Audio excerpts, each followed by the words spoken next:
Welcome to Reel Filmmaking. My name is Tindall, and today we're going to be talking about slow-mo video. Now, I do a lot of videos on this channel about the Canon 60D. I think it's an oldie but a goodie. I love shooting with this camera. But when it comes to slow-mo video, the Canon 60D doesn't really stack up to cameras like, Panasonic's and Sony's in terms of getting slow-mo footage. But I want to show you a couple options that we have shooting with the Canon 60D or older cameras in a similar vein, what we can do to maximize and get the best slow-mo video we can out of these cameras. Now I want to pause for a second, do a quick overview of what slow-mo video is, particularly if you're just getting into slow-mo video for the first time. So the whole idea of slow-mo video is you are shooting video at a higher frame rate. That means that there's more frames per second taken in the image.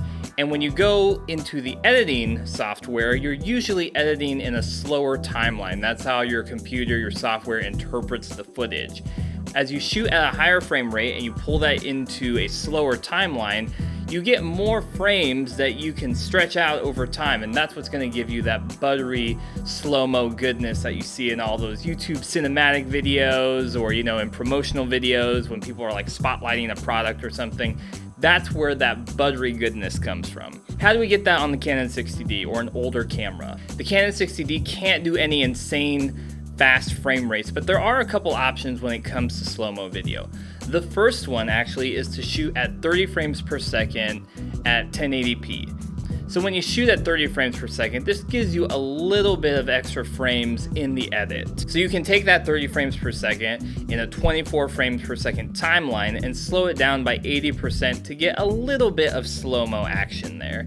It's just enough if you're doing some handheld shots and there's a little bit of wobbles, or you just want to get more of a dreamlike feel. Shooting at 30 frames per second can be a really good option to get that. So you can just go to your Canon 60D, go to the settings, select 30 frames per second, and you're good to go. Remember, when you're doing slow motion video, the rule of thumb is you want to make sure you're shooting double your shutter speed. So if I am shooting at 30 frames per second, I've got to make sure my shutter is at 1/60th of a second.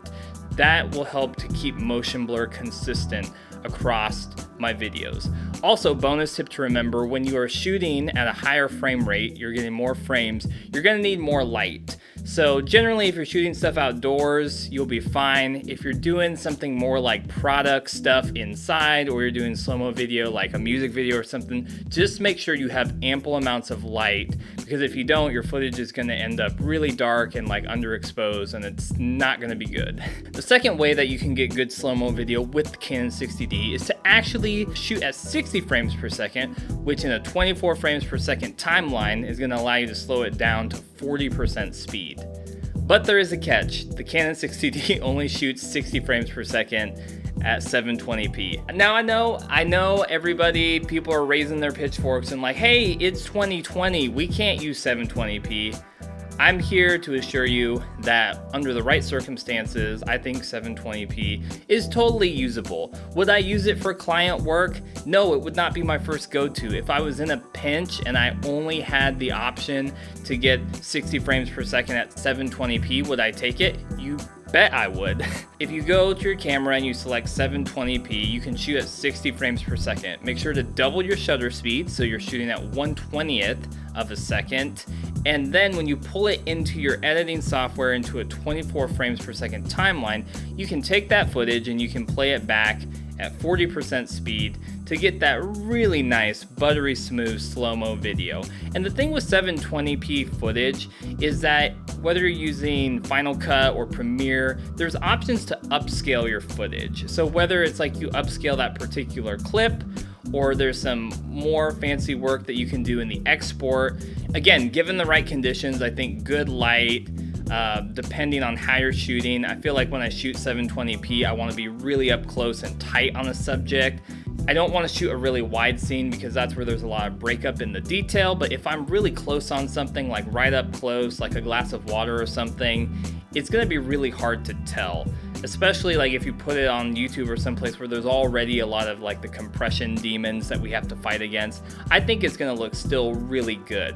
You can export it in Premiere or Final Cut to a higher resolution. In the mix of some other footage, I think it can be really hard to tell sometimes if something is 720p or 1080p. So those are a couple quick tips on how to get slow-mo video if you're shooting on the Canon 60D or an older camera like that. Hopefully this helps you if you're just getting into slow-mo video, or you've got your Canon 60D and you're like, I want to mess around with slow-mo.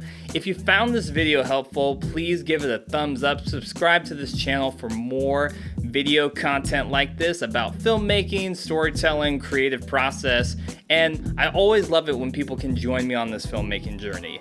Until next time, keep making movies and watching movies, and I'll see you on Reel Filmmaking.